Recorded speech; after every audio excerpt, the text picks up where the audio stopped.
కారణం ఏమిటి అంటే ప్రజలు చాలా డిసిసివ్గా ఒక నిర్ణయం తీసుకున్నారు.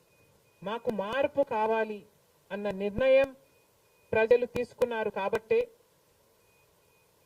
ఈ ఎన్నికలు ఒకే డిసిషన్ మీద ఆధారపడి జరిగిన ఎన్నికలు. For Jagan, against Jagan. ఒకటే డిసిషన్ గా ఈ ఎన్నికలు నిలిచాయి. For Jagan or against Jagan.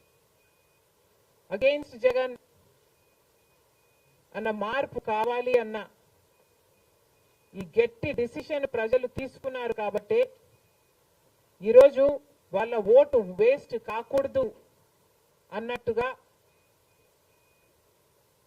చాలా డిసిసివ్ గా they voted with a vengeance for change. ఇది అవునన్నా కాదన్నా ఇది వాస్తవం.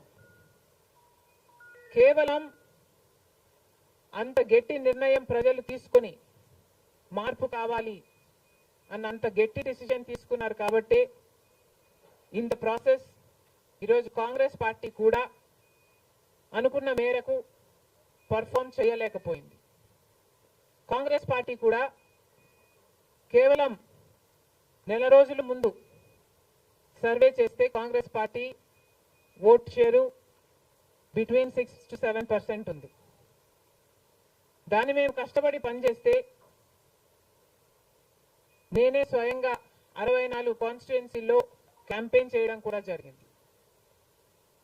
వీటన్నిటితో కనీసం 8% దాటుతుంది అని కాంగ్రెస్ పార్టీ ధీమాగా ఉంటే అది కూడా జరగలేదు. కారణం ఏమిటి అంటే ప్రజలు చాలా డిసిసివ్గా వాళ్ళ ఓటు వేస్ట్ కాకూడదు, ప్రభుత్వం ఎలాగైనా మారాలి, మేము మార్చాలి అన్న డిసిషన్ తీసుకున్నారు కాబట్టే ప్రజలు కాంగ్రెస్ పార్టీకి కూడా ఓటు వేయడానికి ఆలోచన చేయడం జరిగింది.